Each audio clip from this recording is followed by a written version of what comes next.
कृषि दर्शन कृषि दर्शन कृषि दर्शन कृषि दर्शन कृषि दर्शन कृषि दर्शन। कृषि दर्शन कार्यक्रम में आप सभी किसान भाई बहनों का तहे दिल से स्वागत है। रूपा भौजी का नमस्कार, जोहार।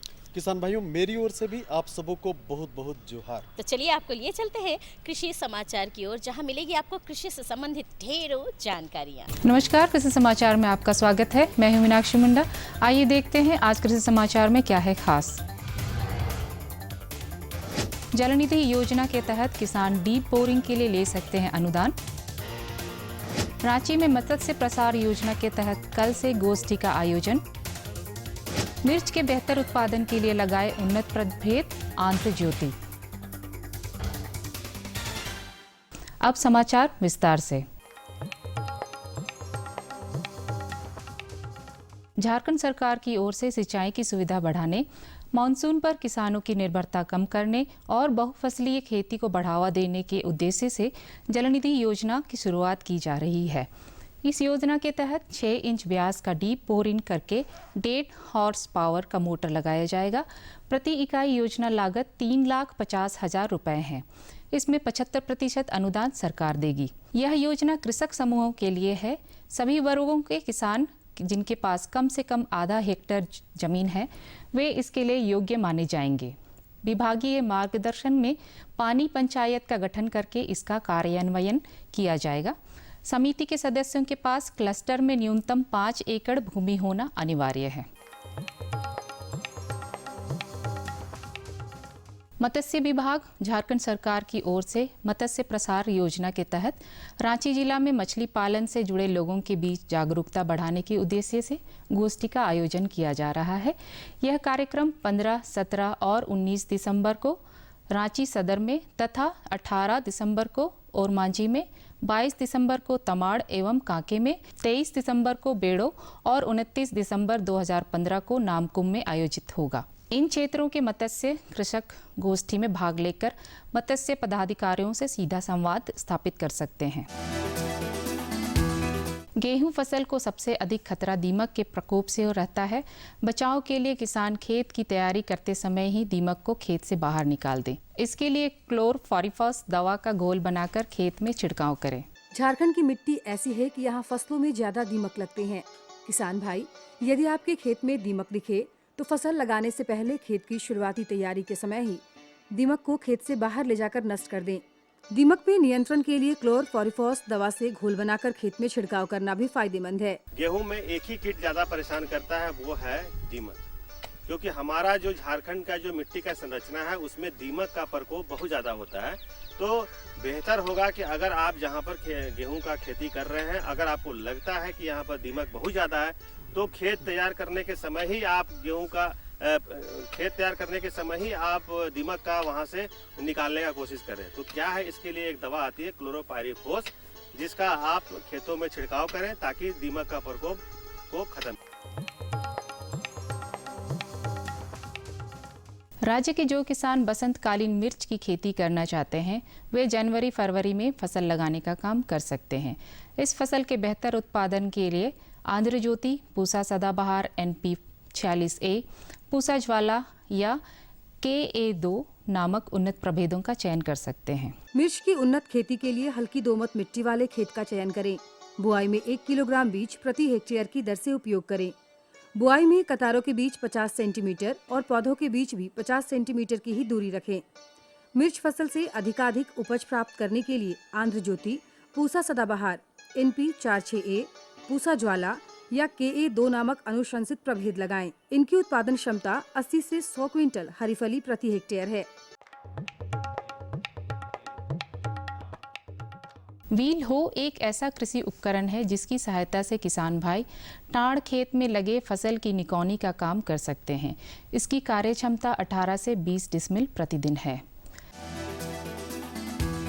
आइए जानते हैं टमाटर फसल में बिना रासायनिक दवा के फल मक्खी कीट को कैसे रोकें। टमाटर फसल में फल मक्खी कीट लगने का खतरा रहता है। फल मक्खी उड़ने वाले कीट होते हैं जो टमाटर के फल को क्षतिग्रस्त कर देते हैं। इससे बचने के लिए टमाटर की हर 16 पंक्ति के बाद एक पंक्ति गेंदा फूल लगा देना चाहिए। और अब एक नजर राज्य के 5 प्रमुख शहरों के मौसम के मिजाज पर। आज राज्य के 5 प्रमुख नगरों के अधिकतम और न्यूनतम तापमान कुछ इस प्रकार दर्ज किए गए। रांची का अधिकतम तापमान 24 डिग्री सेल्सियस और न्यूनतम 12 डिग्री सेल्सियस। जमशेदपुर का अधिकतम तापमान 24 डिग्री सेल्सियस और न्यूनतम 19 डिग्री सेल्सियस।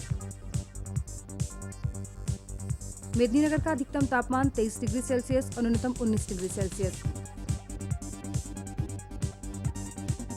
देवघर का अधिकतम तापमान 22 डिग्री सेल्सियस और न्यूनतम 12 डिग्री सेल्सियस। वहीं धनबाद का अधिकतम तापमान 23 डिग्री सेल्सियस और न्यूनतम 12 डिग्री सेल्सियस रहा।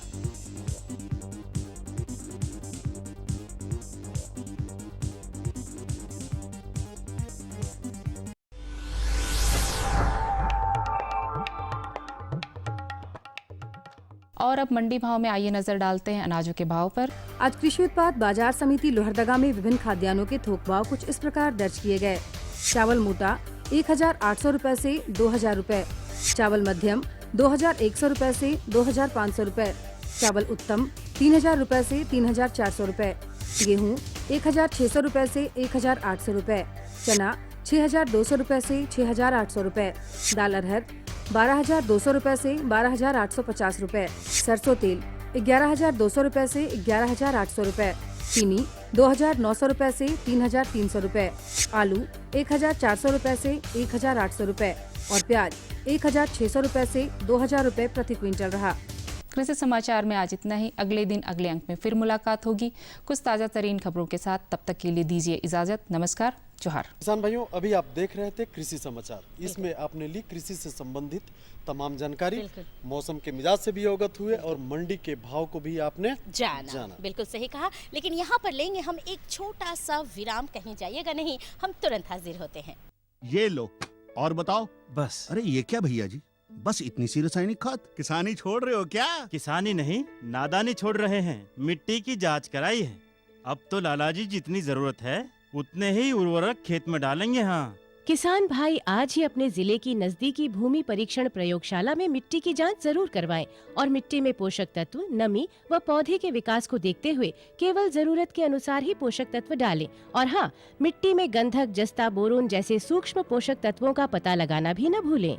उर्वरक और जैविक खाद के सही उपयोग से भूमि का उपजाऊपन बनाए रखें, उत्पादकता बढ़ाएं, खर्चा घटाएं और बहुमूल्य विदेशी मुद्रा बचाने में भी सहयोग दें। और हाँ, धीमी गति से नाइट्रोजन उपलब्ध कराने वाले उर्वरकों जैसे नीम लेपित यूरिया को प्राथमिकता दें और यूरिया का पत्तों पर छिड़काव करें। अरे वाह, तू तो सचमुच समझदार हो गया रे। अधिक जानकारी के लिए संपर्क करें जिला कृषि अधिकारी या किसान कॉल सेंटर।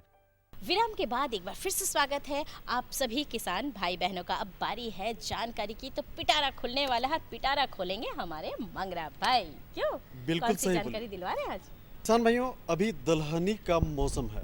ऐसे में हमारी फसलों की गुणवत्ता इतनी अच्छी होनी चाहिए कि हमारे किसान भाइयों को उसका उचित संवर्धन मूल्य मिले। ये तो पते की बात है। तो आइए जानते हैं हम अपने विशेषज्ञ से, और हमारे विशेषज्ञ हैं डॉक्टर अनुराधा श्रीवास्तव। आज का हमारा विषय है दलहनी फसलों में मूल्य संवर्धन।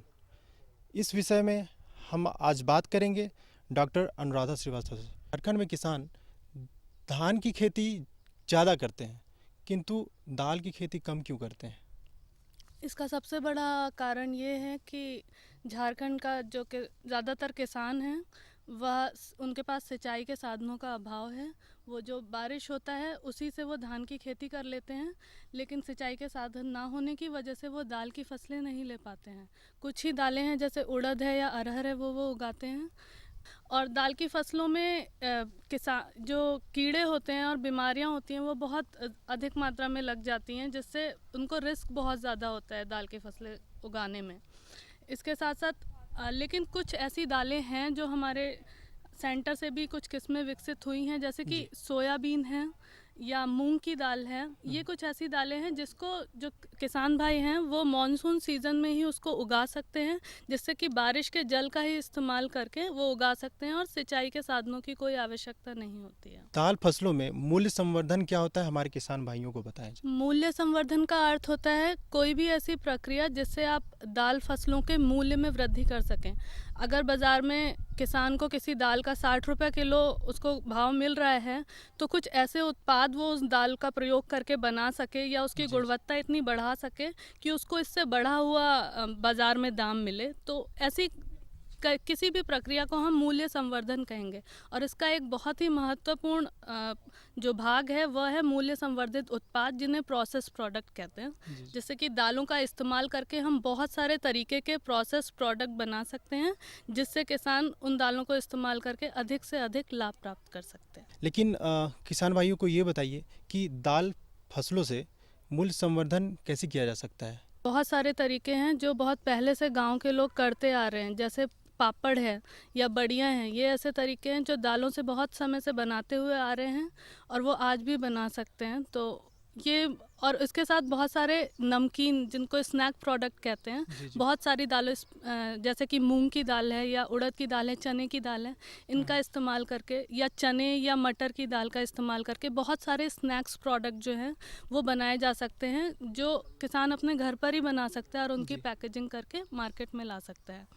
अगर पापड़ और बड़ियों के बारे में अगर मैं बताना चाहूँ तो बहुत ये दोनों ही तरीके ऐसे हैं, बहुत सरल हैं, जैसे घर की गृहिणियाँ घर पर ही बना सकती हैं और इनको धूप में सुखा करके इसकी अच्छे से पैकेजिंग करके पॉलीथीन्स में उनको सील करके, बस ये ध्यान रखना होता है कि नमी उन तक ना पहुँचे, क्योंकि ये सूखे हुए उत्पाद होते हैं तो इनकी पैकेजिंग अच्छे से करनी होती है। अगर नमी उन तक पहुँच जाएगी तो वो ख़राब होना शुरू हो जाएंगे, तो उनकी अच्छे से पैकेजिंग करके वो उनको मार्केट में ला सकते हैं और अधिक से अधिक लाभ ले सकते हैं।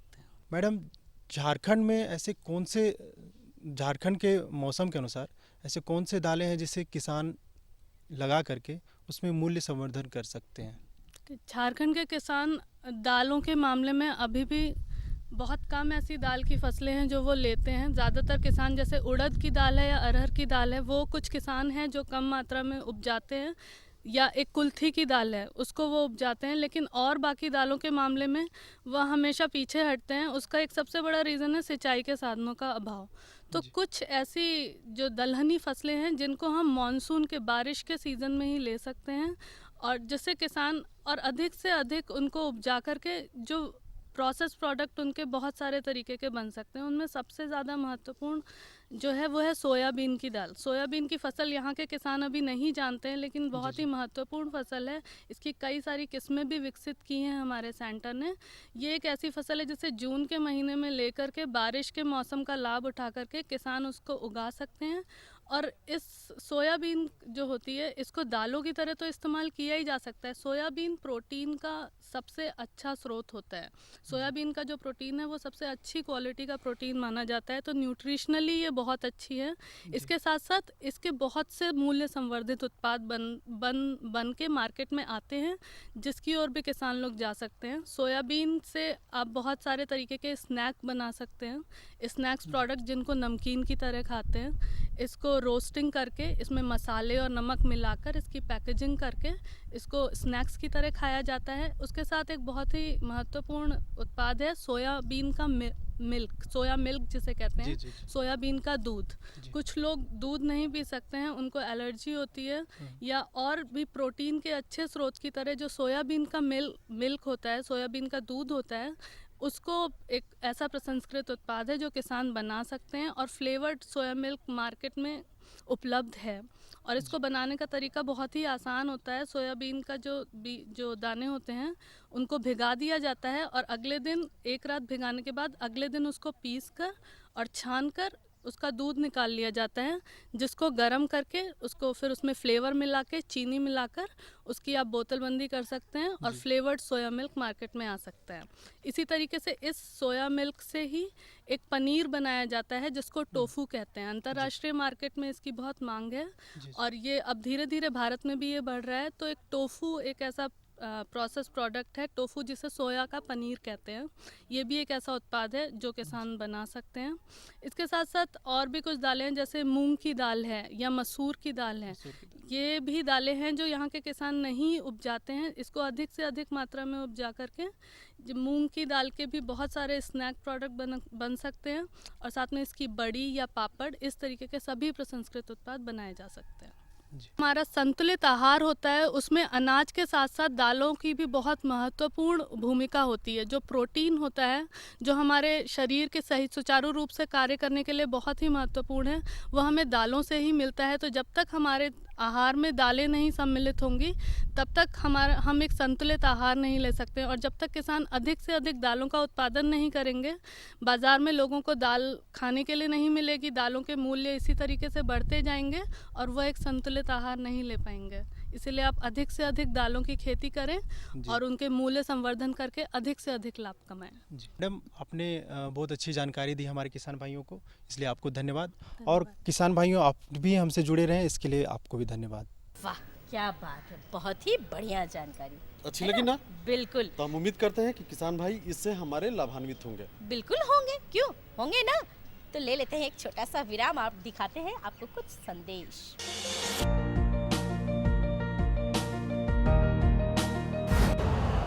यूरिया का स्वदेशी उत्पादन 70 लाख टन बढ़ाने के लिए 6 उर्वरक संयंत्रों का उद्धार किया जा रहा है। FCIL के गोरखपुर, सिंदरी, तलचर और रामागुंडम संयंत्र, HFCL की बरौनी इकाई और BVFCL की नामरू फोर्थ। सोने पर सुहागा ये है कि देश में अब बनेगा सिर्फ नीम लेपित यूरिया, क्योंकि इससे होगा किसानों का फायदा ही फायदा। अनाज का उत्पादन 10% तक बढ़ेगा। बढ़ेगी 10 से 15% नाइट्रोजन क्षमता।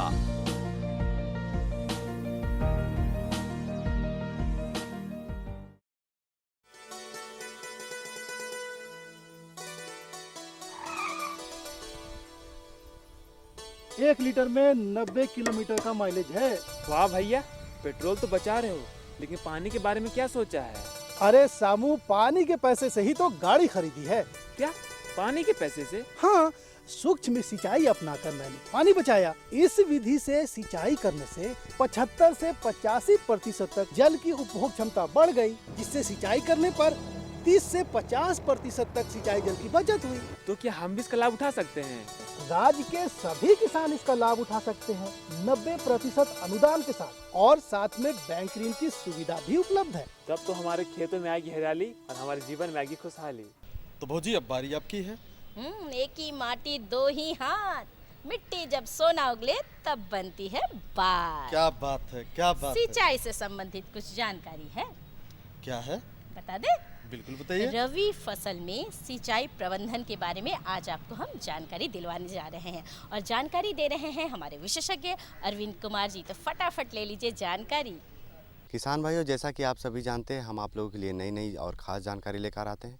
उसी क्रम में आज का हमारा जो विषय है, रबी फसलों में सिंचाई की जानकारी के बारे में, और इस विषय पर हमारे साथ बात करने के लिए है हमारे विशेषज्ञ डॉक्टर अरविंद कुमार सिंह। सर, जैसा कि हम बात कर रहे हैं अपने किसान भाइयों से रबी फसलों के बारे में और उसमें सिंचाई की, तो हमारे किसान भाइयों को ये बताइए कि रबी फसलों जो भी हमारे किसान भाई लगाए हुए हैं, उसमें सिंचाई की आवश्यकता कब पड़ती है? रबी सीजन में हम वर्षा कम हो जाती है या नहीं होती है, और उसके अलावा मृदा में जो नमी होती है उसका वाष्पोत्सर्जन बहुत तेज़ी से होता है, जिससे नमी की कमी हो जाती है। इसलिए किसान भाइयों, हमें रबी फसलों में सिंचाई की आवश्यकता पड़ती है। उसके अलावा जल जो पौधा की वृद्धि होती है, तो न्यूट्रिएंट के अवशोषण के लिए, उसे पौधों के विभिन्न भागों में पहुंचाने के लिए एवं आंतरिक तापमान को बनाए रखने के लिए भी जल की आवश्यकता पड़ती है।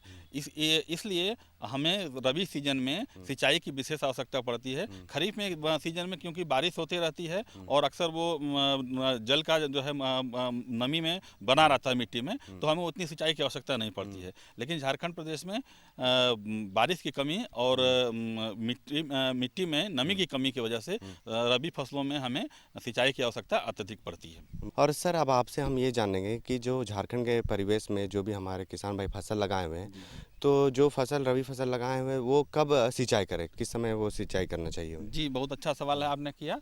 क्यों किसान भाइयों को ये सबसे बड़ी समस्या ये होती है कि हम सिंचाई कब करें, ये एक प्रमुख समस्या होती है रबी फसलों में खास करके।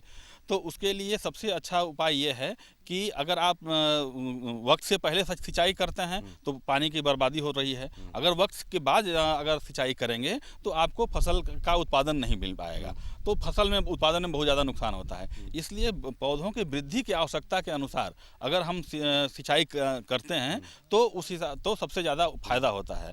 जैसे कि गेहूं के फसल में 5 अवस्थाएं ऐसी होती हैं। गेहूं एक क्योंकि रबी फसल की एक प्रमुख फसल है रबी सीजन की, तो उसमें 5 अवस्थाएं ऐसी होती हैं जिसमें कि अगर किसान भाई सिंचाई करें तो उनको सबसे ज़्यादा उत्पादन होता है। ये अवस्थाएं हैं, पहला है CRI स्टेज, जिसको क्राउन रूट इनिशिएशन या शीर्ष जड़ बनने की अवस्था बोलते हैं। दूसरी अवस्था होती है जब ज़्यादा अत्यधिक कल्ले फूटते हैं, जब टिलरिंग ज़्यादा होती है उस समय आती है। ये अवस्थाएं गेहूं में ऐसी हैं कि वो 20 से 25 दिनों के बाद, पहला क्राउन रूट इनिशिएशन भी 20 से 25 दिन के बाद आता है, अत्यधिक कल्ला 40 से 50 दिन के बाद आता है। उसी प्रकार फूल बनने की अवस्था होती है और मिल्क स्टेज या दुग्ध अवस्था होती है। ये 5 स्टेज ऐसी हैं जब अगर गेहूँ फसल में आप सिंचाई करेंगे तो आपको सबसे ज़्यादा फायदा होता है। इसी प्रकार अन्य फसलों जैसे कि चना लगाते हैं किसान भाई रबी में, चना लगाने में जो ब्रांचिंग होती है, जो टहनियाँ बनने लगती हैं चना की फसल में, उस समय और जो है फूल बनने की आवश्यकता है। ये दोनों अवस्थाओं पे अगर आप सिंचाई करते हैं तो उसी ज़्यादा फायदा होगा। उसी तरह से रबी सीजन में किसान भाई सरसों लगाते हैं। सरसों में जो जल की आवश्यकता ज़्यादा होती है वो जो पौधों की प्रारंभिक अवस्था है उस समय होती है, और उसके अलावा फूल बनने की आवश्यकता है। तो इन दलहनी फसलों में फूल बनने की आवश्यकता और इसमें प्रारंभिक अवस्था और फूल बनने की अवस्था में अगर सिंचाई किसान के भाई करते हैं तो उनको उत्पादन में अत्यधिक लाभ होता है और इस चीज़ का उनको विशेष ध्यान रखना चाहिए। और सर अधिकतर देखा जाता है कि कहीं कहीं पानी की उपलब्धता कम रहती है। जी। तो उस समय में हमारे किसान भाई को क्या करना चाहिए? जी हाँ, उस अवस्था में अगर हमारे पास सीमित जल उपलब्ध है तो क्रिटिकल स्टेज, जो क्रांतिक अवस्थाएं होती हैं उनमें दिया। क्रिटिकल स्टेज वो है जहाँ पे अगर पानी की कमी होती है, नमी की कमी अगर मिट्टी में है, उस अगर अवस्था में जो है उस फसल का नुकसान सबसे ज़्यादा होता है, उपज में सबसे ज़्यादा कमी होती है। तो उस अवस्था को हम लोग क्रिटिकल स्टेज या क्रांतिक अवस्था कहते हैं। तो क्रांतिक अवस्थाएं जैसा कि हमने पहले बताया, गेहूं में अगर आपके पास सीमित जल है, सिर्फ एक ही जल ऐसा है जो उपलब्ध है, तो उसको CRI स्टेज यानी क्राउन रूट इनिशिएशन स्टेज पे दे दीजिए। अगर आपके पास 2 जल आप मानते हैं कि हम 2 इरीगेशन दे सकते हैं, 2 सिंचाई कर सकते हैं, तो एक क्राउन रूट इनिशिएशन स्टेज पे और दूसरा फूल बनने के फ्लावरिंग स्टेज पे आप कीजिए। अगर 3 हैं तो आप एक जो है क्राउन रूट इनिशिएशन, दूसरा फूल बनने की आवश्यकता और डफ स्टेज में करिए, तो उस समय आपको ज़्यादा फायदा होता है। उसी तरह से अगर चने की फसल लगाए हैं किसान भाइयों को, तो ये ध्यान रखना चाहिए कि वो उन्हें फूल की अवस्था में अगर नमी की कमी है तो उसे फूल बनने की अवस्था, जितनी भी दलहनी फसलें हैं उसमें फूल बनने की अवस्था सबसे क्रिटिकल स्टेज होती है, उस समय करें। उसी तरह से सरसों फसल में भी फूल बनने की अवस्था क्रिटिकल स्टेज होती है, उस समय आप जरूर से जरूर सिंचाई करें, तो आपको नमी उत्पादन में कम से कम नुकसान होगा। और सर साथ ही साथ बात करते हैं कि कभी कभी अगर हम ज़्यादा सिंचाई कर देते हैं तो भी फसल ख़राब हो जाती है। हाँ जी। तो हमारे किसान भाइयों को ये जानकारी दे दीजिए कि वो कितनी गहरी सिंचाई करनी चाहिए। जी हाँ। अगर हम पानी, किसान भाई ये सोचते हैं कि हम अगर गहरी सिंचाई कर देते हैं तो हमको ज़्यादा दिनों तक सिंचाई करने की आवश्यकता नहीं होती है, जो कि एक गलत बात है। अगर आप पानी कितना भी डालेंगे, मिट्टी के बनावट के अनुसार, जो कि झारखंड में जो मिट्टी है उस हिसाब से उसका पानी वाटर होल्डिंग कैपेसिटी बहुत कम है और पानी वो नीचे चला जाता है। तो इसलिए जितनी ऑप्टिमम सिंचाई है, जितना ज़रूरत है उतना ही सिंचाई आप दीजिए। अगर आप शुरू में फसल में अगर आप लगा रहे हैं तो आपको 4 सेंटीमीटर पानी की आवश्यकता आवश्यकता होती है। जैसे गेहूं फसल है उसमें आपको 4 सेंटीमीटर पानी की आवश्यकता होती है, क्योंकि जड़ें ऊपर में होती हैं, मिट्टी के ऊपर में होती हैं, वहीं से उनको जल को अवशोषित करती हैं। तो बहुत गहरी सिंचाई करेंगे तो उससे ज़्यादा फायदा नहीं होगा। उसी तरह से अगर आप लेटर स्टेज में अगर आप बाद में सिंचाई कर रहे हैं तो 5 से 6 सेंटीमीटर पानी की गहराई का अगर उपयोग करेंगे तो आपको ज़्यादा से ज़्यादा फायदा होगा और उससे उत्पादन में आपको वृद्धि होगी। बहुत ज़्यादा पानी देने से अगर ये किसान भाई सोचते हैं कि हम एक बार गहरी सिंचाई कर देंगे तो हमको 15 दिनों या 20 दिनों तक पानी देने की आवश्यकता 1 महीने तक नहीं पड़ेगी, ये गलत अवधारणा है किसानों की। जितनी ज़रूरत है उतना ही पानी आप दीजिए तो आपका जल भी बचेगा और जो कि दूसरे इरिगेशन में, और आपकी जो फसल है वो ज़्यादा से ज़्यादा आपको उत्पादन मिलेगा। किसान भाई, आपने देखा कि हमारे विशेषज्ञ ने सिंचाई व्यवस्था को लेकर कितनी अच्छी और मुख्य बातें बताई। अगर आप इन उपायों को अपनाएंगे तो आपको ज़रूर ही निश्चित ही लाभ होगा। और सर, आपने हमारे किसान भाइयों को इतनी महत्वपूर्ण जानकारी दी, उसके लिए आपका बहुत बहुत धन्यवाद। बहुत बहुत धन्यवाद। वाह, बहुत अच्छी जानकारी अच्छी थी। रही ना? बहुत अच्छी। चलिए, जानकारी तो और भी है हमारे पास, लेकिन वक्त की कमी है तो घड़ी की टिक टिक शुरू हो चुकी है। आज के लिए लेंगे हम आपसे विदा, लेकिन उससे पहले आपको जानकारी देंगे पते की। तो फटाफट कागज और कलम उठा लीजिए और हमारा पता नोट कीजिए। हमारा पता है कार्यक्रम कृषि दर्शन, कृषि प्रकोष्ठ, द्वारा केंद्र निदेशक, दूरदर्शन केंद्र, रातू रोड, रांची। हमारा पिन संख्या है 834-001। तो हमें रहेगा आपके खतों का बेसब्री से इंतजार। लिखना बिल्कुल मत भूलिएगा। अब हमें और हमारी पूरी टीम को दीजिए इजाजत। नमस्कार।